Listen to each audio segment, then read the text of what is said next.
अस्सलाम वालेकुम महानूर, कैसी हैं आप? अस्सलाम जी, मैं बिल्कुल ठीक हूँ। हमारे साथ डर्मेटोलॉजिस्ट महानूर मौजूद हैं, इनसे बात करते हैं। जैसे कि मौसम आपको पता है चेंज हो रहा है, जब मौसम चेंज होता है तो सबसे पहले जो इफेक्ट करती है वो हमारी स्किन करती है। बिल्कुल ऐसे।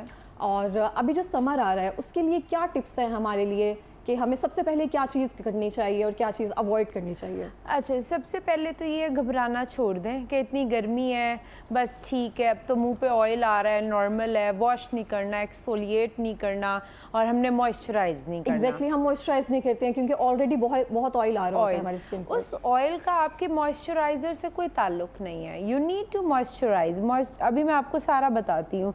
ये 3 चीज़ें लोग जो ही समझ आते हैं छोड़ देते हैं। रेगुलरली वॉश करना, रेगुलरली एक्सफोलिएट करना, मतलब डेड लेयर को उतारना। दिन में कितनी बार हमें जो फेस है वॉश करना चाहिए? Minimum twice. मिनिमम ट्वाइस, ठीक है।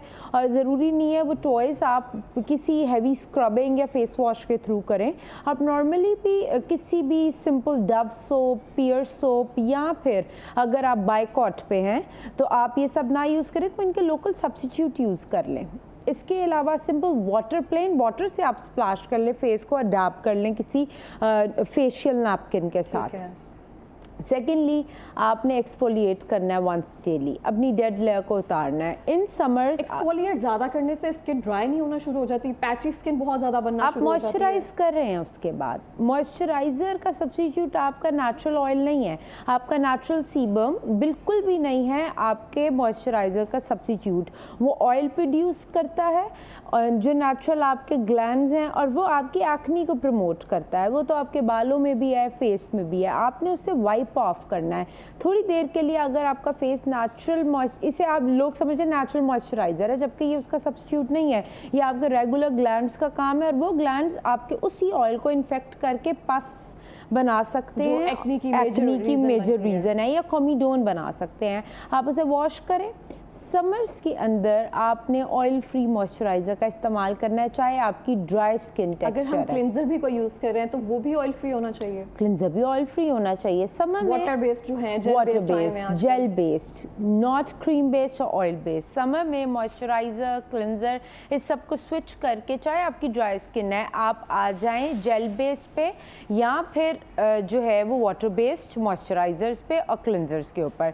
इसके बाद इसके अलावा ये कि समर्स के अंदर आप मल्टीपल जो है वो यूज़ नहीं करते स्किन केयर रेजिमेंट्स, क्योंकि वो आपके विंटर्स में या स्प्रिंग वेदर में सूट करती हैं। मगर समर के अंदर आप नियासिनामाइड जो B3 है वो ज़रूर यूज़ करें। एट नाइट आपके पोर्स क्लोज हो जाएंगे। और दिन में सिर्फ एक चीज़ है जिसे आप अपने साथ बांध लें, जो कि है सन ब्लॉक, SPF 60+। अच्छा, तो अब जो 100 और 1000 प्लस आए हुए हैं तो वो क्या है? SPF 60 अगर आप स्टडी करते हैं, SPF 60 और SPF 100 इन दोनों की प्रोटेक्शन के अंदर आपका सिर्फ फ़र्क है कुछ पॉइंट्स का फ्रॉम द सन। अब 60% जो है वो आपको हेल्दी सन एक्सपोजर देता है, और आप 100 तक जाते हैं सिर्फ 3% का फ़र्क आता है from the sun protection, 3 to 3.5%। मगर वो आपकी जो गुड सन एब्जॉर्प्शन है, good UVA UVB ray absorption है, उसको भी रोक देता है। बिकॉज हमारे स्किन को हमने मेंटेन करने के लिए और विटामिन D एब्जॉर्प्शन के लिए we need some kind of sunlight. तो हमें थोड़ी सी गुड सनलाइट एब्जॉर्ब करनी है, बैड रेज को ब्लॉक करना है। तो आई यूजुअली रिकमेंड SPF 60+ या 60, and that is going to be with UVA and UVB protection. और साथ में आप उसके कोई मॉइस्चराइजर यूज़ करें, क्योंकि सन ब्लॉक हमेशा ऑयल फ्री यूज़ करें। और मॉइस्चराइजर वही जो जेल बेस्ड हो? यस, हमेशा ऑयल फ्री। कभी आपने ऑयली सन ब्लॉक नहीं यूज़ करना, वो आपके पोर्स को क्लॉग कर देगा, मैट फिनिशिंग दे आपको। यस, ठीक है। अच्छा, सबसे बड़ी बात ये, अभी तो बल्कि आजकल मेरी सोशल मीडिया टीम कह रही थी एक वीडियो बनाऊं वो नो यस वाली के सनस्क्रीन पे। वी विल इंशाल्लाह वर्क ऑन इट सून। हम इस पे क्यों वीडियो बनाना चाहेंगे, क्योंकि कुछ लोकल मेकअप कंपनीज हैं जो सन ब्लॉक बना रही हैं, they are not suppose to make it. Local companies, local whitening creams हैं, उनके सन ब्लॉक बहुत इन हो रहे हैं आजकल। तो आप देखें कि वो कितने डैमेजिंग है। आप उनको वो थोड़ी सी वाइटनिंग इफेक्ट के लिए उसमें ऐसे हार्मफुल केमिकल्स का इस्तेमाल करते हैं, मर्क्यूरी का इस्तेमाल करते हैं, स्टेरॉइडल सन ब्लॉक में भी मर्क्यूरी यूज होता है? जो वाइटनिंग होते हैं, जो आपको 3 दिन में थोड़ा गोरा इफेक्ट दें, गोरा इफेक्ट 3 दिन में तो आईवी ड्रिप्स जो 30-30 हज़ार की हम लगाते हैं वो नहीं दे सकते, तो आपको 30 रुपए वाली क्रीम किस तरह दे सकते तो हैं? ये जो सनब्लॉक जो है ये बना Yes. रहे हैं, इसके बाद कहते हैं कि सनब्लॉक यूज करने के बाद आपकी स्किन से जो टैन होता है वो खत्म हो जाता है, तो वो इसी तरह उसको खत्म होता है ना? टारगेट कर रहे हैं ना वो इसी तरह तो खत्म होता है, वक्ती तौर पे अब लाल होते हैं फिर आप काले With the हो use जाते of हैं। mercury, हाँ। Yes, mercury, Exactly, आपकी ये चीक्स और ये चीज ना यहाँ पे Yes. रेडनेस बहुत जल्दी आना शुरू हो रेडनेस, जाती वो है। रेडनेस क्या है? अलार्मिंग साइन है, वो कोई पठानी खूबसूरती साइन इसके बाद नहीं है। मेलाज्मा और पिगमेंटेशन, Yes. इसका सारा सीन शुरू हो Why? जाता है। Because वो स्किन थिनिंग हो जाती है, टेलेंजेक्टेसियाज नीचे से निकल आते हैं, आपकी बारीक बारीक Spider veins जिसे स्पाइडर कहते हैं, वेन्स, exactly. यस। और आप उसके ऊपर आपको मेलाज्मा, हाइपर पिगमेंटेशन, फ्रैकलिंग सब कुछ शुरू हो जाता है, कोमोडोजेनिक हो जाती है स्किन उन सनब्लॉक्स के साथ। वो सनब्लॉक अगर गवर्नमेंट कोई रूल्स एंड रेगुलेशन डाले, उनको ब्लॉक करे तो बहुत फ़ायदा हो जाएगा, क्योंकि हमारी आवाम पहला इंटरेक्शन लोकल मार्केट में उस सनब्लॉक से होता है। वो लगाने के बाद मुंह पे कोमोडोजेनिक जो है वो सारी एक्टिविटी हो जाती है, कोमोडोजेनिक एक्टिविटी फर्दर एक्नी में चेंज हो जाती है, ऑयल प्रोडक्शन करते हैं वो, इस वजह से लोग कहते हैं अच्छा, हमें जब मुझे सनब्लॉक। भी नॉलेज नहीं थी ना सनब्लॉक की, जब मैं भी यूज करती थी मुझे एक्नी हो जाती थी। Yes. एग्जैक्टली मैंने कुछ टाइम के लिए सनब्लॉक यूज करना छोड़ दिया था कि ये मैं यूज करती हूँ मुझे एक्नी हो जाती है, फिर थोड़ी सी रिसर्च की तो पता चला अब ये कि कौन सा फोबिया, यूज करना चाहिए। ये फोबिया खाली आप में नहीं है, ये 90% हमारी सारी नेशनल खवातीन, मर्द हजरात हर एक को है। हाँ, क्योंकि एजुकेट तो हम कर रहे हैं Yes. कि आपने इस तरह से करना है, ये Yes. सनब्लॉक यूज करना है, वाइटनिंग क्रीम्स वाला नहीं करना, लेकिन स्किन टाइप के हवाले से सनब्लॉक यूज करना है, Yes. ये भी एजुकेट यू करना यू जरूरी नीड टू है। Go to your near dermatologist. आजकल सब समझते हैं गूगल ही हमारा उस्ताद है, Doctor गूगल है, ही हमारा dermatologist डॉक्टर है। है, it's and not all. Like that. जाहिर है somebody has studied all their life, वो बैठे हैं तो आपको बेहतर कस्टमाइजेशन देने के लिए बैठे हुए हैं। सनब्लॉक तो समझ में बहुत ज़रूरी है। इसके अलावा मैं आपको यही सजेस्ट करूँगी कि आप एस्थेटिक ट्रीटमेंट्स लें। कुछ लोग समर्स में एस्थेटिक ट्रीटमेंट से हाथ खड़े कर जाते हैं कि हमने नहीं लेने। मैं भी हाथ खड़े कर जाती हूँ हाँ। इससे, क्योंकि वो बहुत ज्यादा स्किन में हीट हो जाती हीट है, हो जाती है। absorption। अच्छा, आप उस ट्रीटमेंट की तरफ ना जाएं, मगर आप पोर क्लोजर ट्रीटमेंट्स की तरफ जाएं। आप हाइड्रा हो गया, जैसे Yes. आपकी स्किन को सिर्फ डीप क्लेंस कर देता है Yes. वो। आप anti acne, anti oil, whitening, hydrofacial की तरफ जाएं।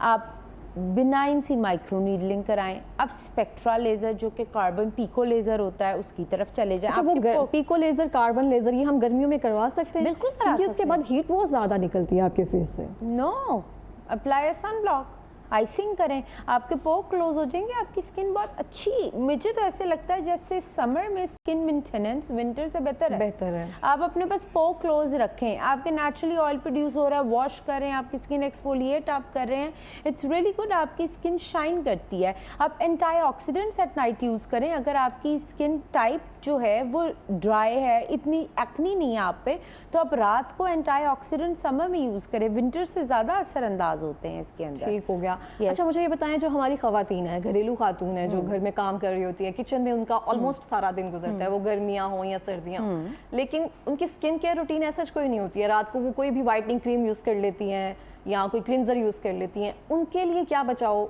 है कि वो अपनी स्किन को किस तरह से बेहतर रख सकती हैं समर्स में? To my mom, to my mother in law, please sunblock use करें। सिर्फ किचन सनब्लॉक में सनब्लॉक यूज़ करें, और 2 दफ़ा अपने फेस पे जो ऑयल आता है और स्पेशली जो वेपर्स होते हैं आपकी हांडी के, वो आपके मुंह पे आते हैं, उसे वॉश करें। You need to wash your face twice और थ्राइस। जब भी आप चूल्हे के इंटरेक्शन में उसके बाद फेस वाइप ऑफ करें, अपना सनब्लॉक रीअप्लाई करें। आपकी स्किन पे ना मिलाजमा आएगा ना टैनिंग आएगी। अपने हैंड्स पे सनब्लॉक अप्लाई करें, मॉइस्चराइज करें अपने आप को। रात को नियासिनामाइड यूज़ करें। यहाँ पर वो एक बड़ा फेमस सा हैक है ट्रिटेनॉइन का, पी साइज वाला, उससे वो अगर आप अच्छा, वो प्रेग्नेंट आपकी है स्किन को तब डैमेज नहीं करते? किस तरह डैमेज करेगा? वो रेटिनॉल की फैमिली है। वो आप पी साइज फुल फेस लगाएंगे, एंटी एजिंग, पोर क्लोजर, एवरीथिंग अचीव होगा। सिर्फ ये है वो वक्ती तौर पे आपकी स्किन को पर्ज करेगा। आपके अगर कोमोडोन्स हैं तो वो बाहर आ जाएंगे। रेटिनॉल को हमने ज़्यादा हाइप नहीं दे दी है? बिल्कुल हाइप नहीं, अच्छी चीज़ है। अच्छी चीज़ है, लेकिन इतना ज़्यादा हम रेटिनॉल यूज़ करना शुरू कर दिया है, हमें पता भी नहीं है इसको यूज़ कैसे करना है। रेटिनॉल तो 25 के बाद आपने हम करना इसको ही यूज़ कर सकते हैं या 30 के बाद ही? नहीं, आप 25 प्लस पे यूज़ करना शुरू करें। 0.2% ट्वाइस अ वीक, यहाँ से आप शुरू करें। आप अपनी मर्जी से नहीं स्किन केयर बना सकते। आप अपने नियरेस्ट डर्मेटोलॉजिस्ट के पास जाते हैं या हमारे पास आएँ, आके अपनी स्किन केयर रूटीन लिखवाएं और उसे यूज़ करें। It will be good and beneficial for you. और ट्रेटिनॉइन इज़ नॉट रेटिनॉल। वो drug it is store, the family sister of retinol. Yes. और वो अब देखें एजेलिक एसिड, एजेलिक एसिड लोग 5000 का भी खरीद कर यूज़ करते हैं, आपकी ड्रग स्टोर फार्मेसी पे 180 या 280 रुपए का भी मिलता है। वो आपकी सारी हाइपर पिगमेंटेशन को एजेलिक एसिड ख़त्म कर देता है। एजेलिक एसिड के अलावा ट्रेटिनोइन आपके फाइन लाइन ओपर पोर्स को ख़त्म कर देता है। पी साइज लगाना है, यही तो बातें हैं कि आप अपना बजट जाके अपने डॉक्टर को बताएं। लोग डर जाते हैं, हम डर्माटोलॉजिस्ट के पास जाएंगे, एस्थेटिक डॉक्टर के पास जाएंगे, पता नहीं हमें आप लोगों ने का फीसें भी तो बहुत ज़्यादा रखी होती हैं।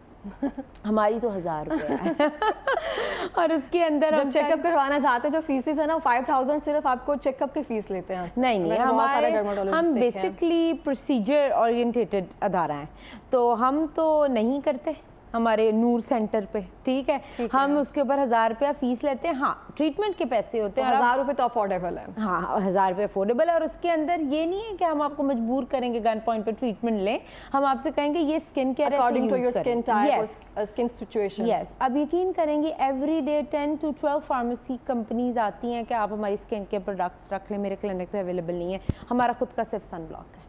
सही। अच्छा, मुझे ये बताएं कि जो नॉर्मल ट्रीटमेंट्स है, हाइड्रा है, कार्बन है, माइक्रो नीडलिंग है, पीआरपी ट्रीटमेंट्स हैं, इसके अलावा एक 3D ट्रीटमेंट आए हुए हैं ना, 3D है, उसके बाद उसके बारे में बताएं मुझे, वो गर्मियों में करवा सकते हैं हम? आप हर वो ट्रीटमेंट जो आप बेयर कर सकते हैं और सन एक्सपोजर उसको और फर्दर डैमेज नहीं करेगा with sun block. With sun block आप देखें फ्रैक्शनल लेज़र है वो, विद सन ब्लॉक भी आप धूप में नहीं जा सकते। केमिकल पीलिंग के बाद आप विद सन ब्लॉक भी सनलाइट में एक्सपोज नहीं हो सकते या हीट पे। ऐसा प्रोसीजर जो आपको सन ब्लॉक के बाद भी अच्छी प्रोटेक्शन नहीं देता, आप उसको अवॉइड करना चाहिए। जो 3D ट्रीटमेंट्स हैं वो गर्मियों में नहीं करवाने चाहिए। अगर करवाएं तो सन ब्लॉक के बाद भी वो आपको ऐसे वैसी प्रोटेक्शन नहीं देगा जैसे उसको देनी चाहिए। समर्स में जी 2 प्रोसीजर हैं जो हर बंदे को कराने चाहिए। एक हाइड्रोफेशियल, आपके एक्सेसिव ऑयल प्रोडक्शन खत्म हो जाती है, डीप क्लेंस कर देता है आपके फेस को। सेकेंडली विटामिन सी बूस्टर्स, वो आपको ग्लो भी देते हैं, आपकी टैनिंग भी उतारते हैं, इम्यूनिटी बूस्टिंग भी देते हैं। विटामिन सी बूस्टर और आईवी ड्रिप सेम है? सेम है, ऑलमोस्ट सेम है कि आईवी ड्रिप तो आप चाहे 100 ml पानी की लगा लें, उसमें जो मर्जी डाल लें, चाहे ग्लूटाथायोन डाल लें, चाहे साथ बी कॉम्प्लेक्सेस डाल लें अपनी इम्यूनिटी बूस्टिंग के लिए। जो बड़े मज़े के आप सोशल मीडिया पिक्चर देख रहे होंगे, उसमें 6-7 फ्रूट, कीवी, एप्पल और ये सारे होते हैं, that is constitute of vitamin C and B complexes. इससे आपकी इम्यूनिटी भी बूस्ट होती है और ग्लो आता है। जिन खवातीन को आयरन डेफिशिएंसी की वजह से बिल्कुल पेलर हुआ होता है, वो विटामिन सी बूस्टर करवा सकते हैं। Vitamin C booster with B complexes. और वैसे ग्लूटाथायोन भी अच्छी चीज़ है, it's promoting your happy hormone, तो आप वो भी लगवाएं। अच्छा, मुझे ये बताएं, ग्लूटाथायोन जो है एक कंसेप्ट बन गया हुआ है, जो चीज़ मैं आज जैसे आपको कह रही हूँ कि अब ग्लूटाथायोन के बाद ना रेटिनॉल बहुत ज़्यादा इन हो रहा है।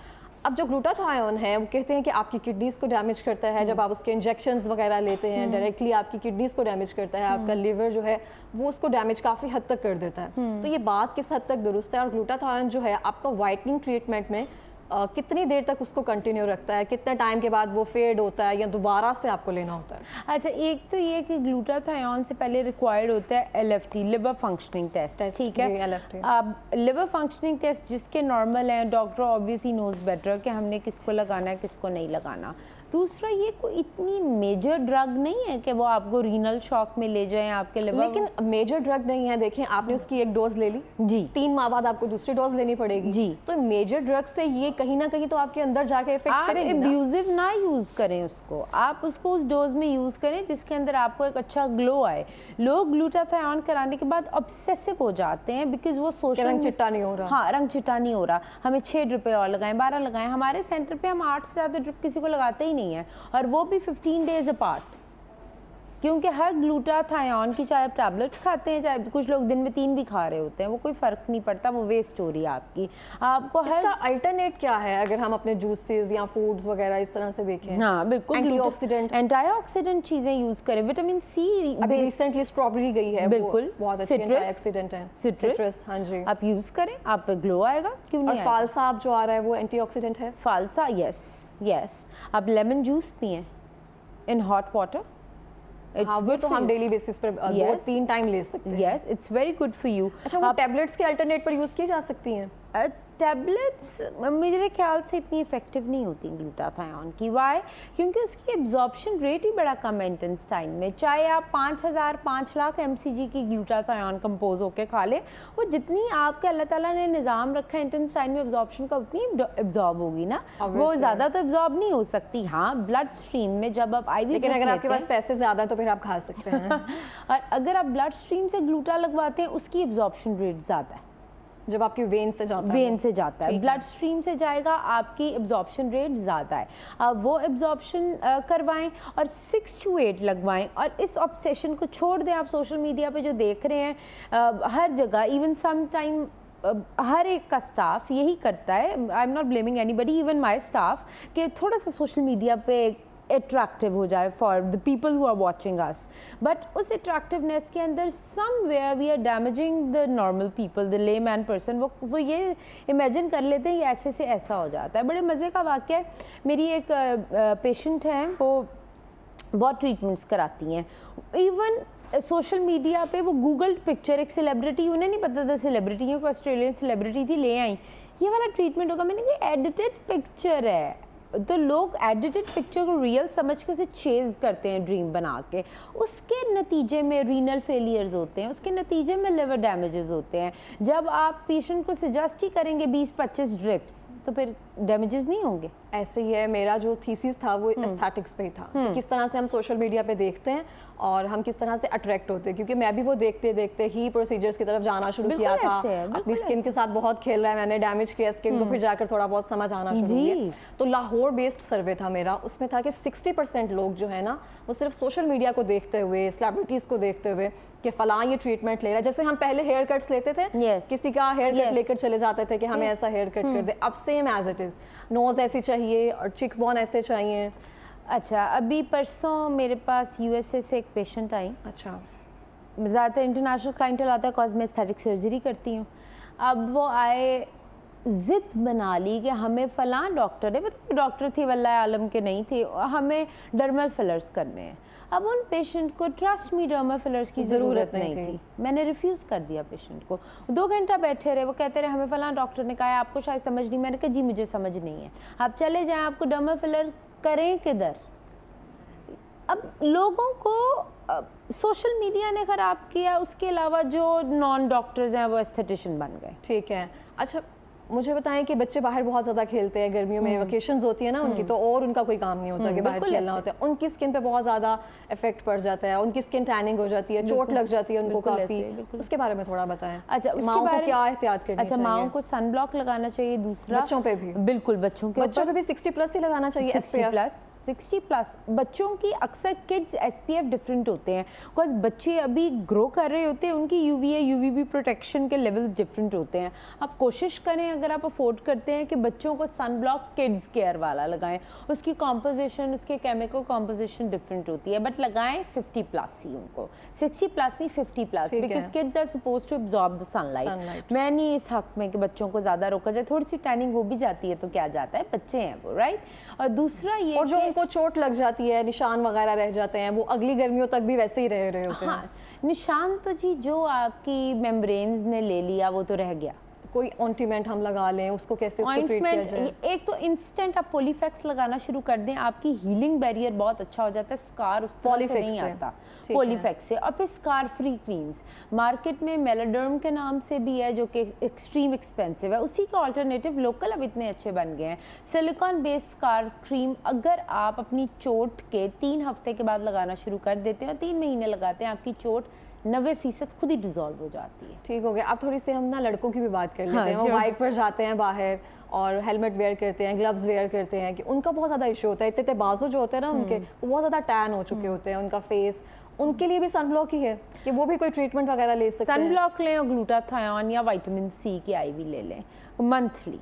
तो उनका कलर प्रमोट हो जाएगा, उनकी टैनिंग ख़त्म हो जाएगी। या सॉफ्ट पील्स ले लें, एक तो होती है ना हार्श पील्स जिससे स्किन से पापड़ उतरते हैं वो, उसके अलावा सॉफ्ट पील्स आती हैं इटालियन और स्पेनिश पील्स, वो ले लें। It's very good for them, tanning भी उतर जाएगी और पता भी नहीं चलेगा, और वो उस तरह से स्किन डैमेज भी नहीं होती। ठीक है, लड़कों के लिए यही है कि वो सॉफ्ट पील्स ले लें, सनब्लॉक लाजमी यूज़ करें, चाहे आप बाइक पे जा रहे हैं चाहे आप ऑफिस में हैं, और मॉइस्चराइज़र ज़रूर यूज़ करें। क्यों? क्योंकि बाइक पे सनबर्न होने का ख़तरा होता है। अगर आप मॉइस्चराइज करते हैं, आपका स्किन बैरियर मेंटेन होता है, तो आप सनबर्न नहीं होता आपको कभी। ठीक है, अब जिनकी शादियां हैं गर्मियों में ना, कुछ लोग रख लेते हैं, तो उन दुल्हनों के लिए क्या है मशवरा कि वो क्या ट्रीटमेंट्स लें क्या ना लें, क्योंकि स्किन बहुत जल्दी डैमेज हो जाती है, उसके बाद मेकअप करना 3-4 दिन मुसलसल, लाइटनिंग अलग से होती है, उसके बारे में बताएं।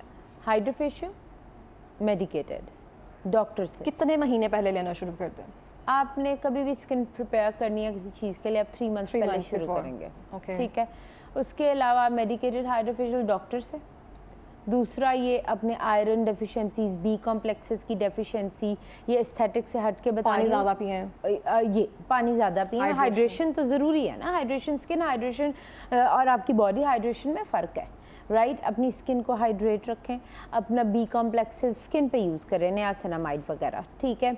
उसके अलावा एजेलिक एसिड की ऑइंटमेंट्स मिलती हैं आपके मेडिकल स्टोर से, वो आराम से ठीक है, वो आप यूज़ करें अपने सारे ओरल एरियाज पे। सेरामाइड बेस्ड मॉइस्चराइजर जहाँ पे पिगमेंटेशन ज़्यादा है, पिगमेंटेशन ज़्यादा है या इधर ज़्यादा होती है, वो आप लगाएं, राइट। हाइड्रोक्विनोन ना लगाएं, खुदारा आप स्टेरॉइडल बेस्ड क्रीम्स ना लगाएं। स्टेरॉइड, मर्क्यूरी, उसमें मुझे लगता है सब चीज़ें हैं हाइड्रोक्विनोन। आपकी कज़न कह देगी ये वाली क्रीम मुझे पार्लर वाली ने दी है, इससे तो यार मेरा फिट हो गया, ठीक है, और उसके बाद आप परेशान हो जाएंगे कि शादी के बाद ये छाइयाँ कहाँ से आ गई हैं, ठीक है।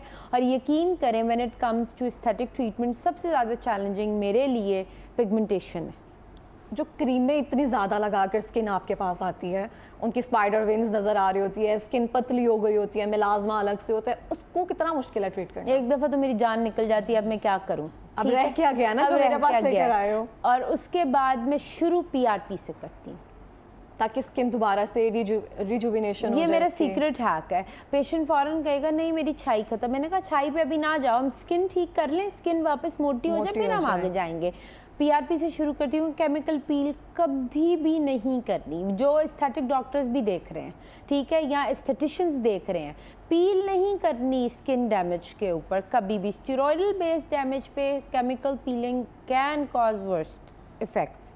आप सबसे पहले PRP, परमानेंट स्कार हो सकता है ना उससे। यस, पोस्ट पील जो पिगमेंटेशन है ना, ट्रॉमाटाइज्ड पिगमेंटेशन, वो बड़ी बुरी है। आप सबसे पहले PRP माइक्रो नीडलिंग से शुरू करें। पेशेंट की स्किन रिजुविनेट करेगी, उनकी स्किन थिक होगी और ऑब्वियसली पिगमेंटेशन भी इम्प्रूव होगी, डेड लेयर उतरती जाएगी। आहिस्ता आहिस्ता आप मूव करें, पिको लेज़र की तरफ मूव करें, सॉफ्ट पील्स की तरफ मूव करें, अपनी मीज़ोथेरेपी से प्ले करें उनके साथ, ठीक है, और इंशाल्लाह बेहतरी आ जाएगी, कोई ऐसा मसला ठीक है। इस बात का कंक्लूजन यही है कि जब भी समर्स आए या समर्स हों या विंटर्स हों, सन ब्लॉक जो है वो मस्ट यूज़ करना है। आप अगर बाहर जा रहे हैं, घर में हैं, खाना पका रहे हैं, कुछ भी कर रहे हैं, तो डॉक्टर महानूर का यही कहना है कि सन ब्लॉक जो है मस्ट यूज़ करना है। इसके साथ ही सन ब्लॉक सिर्फ जो है वो वाहिद सॉल्यूशन नहीं है, मॉइस्चराइज अपनी स्किन को लाजमी करें, क्योंकि आपकी स्किन पे जो ऑयल आ रहा होता है वो नेचुरल ऑयल जो है प्रोड्यूस हो रहा होता है, और उसके बाद जो सीबम हो रही होती है, उसके बाद जो उतर जाता है एक्सफोलिएट होकर खत्म हो जाता है, दोबारा से मॉइस्चराइज करना उसको जरूरी है ना। और एक्सफोलिएशन जो है वो वंस अ वीक कर सकते हैं या ट्वाइस अ वीक? डेली नहीं कर सकते डेली, कुछ डेली एक्सफोलिएंट्स भी होते हैं, वो जेंटल होते हैं बहुत ज़्यादा, आप वो यूज़ करें, जेंटल एक्सफोलिएटर्स। आपने अपनी स्किन केयर अपने बजट में बनानी है। अगर आपका जो बजट अलाउ करता है, मैंने आपको यही कहा है ना, मैं बिल्कुल स्किन केयर पे बीन स्पिल नहीं करती, रादर देन वो सबको सूट करे। आपने कभी भी एक मैसेज सबके लिए नहीं होता, आपकी मेरी स्किन सेम नहीं है, तो हर बंदा अपने नियरेस्ट डर्माटोलॉजिस्ट के पास जाए एंड जाके अपना प्लान डिवाइस करे। जी बिल्कुल ऐसे ही है, जाकर आप डर्माटोलॉजिस्ट से रिकमेंड करें, खुद से अपनी स्किन केयर वगैरह नहीं स्टार्ट करें। इसके साथ ही हम जाते हैं ब्रेक पे, मिलते हैं नेक्स्ट सेगमेंट के साथ।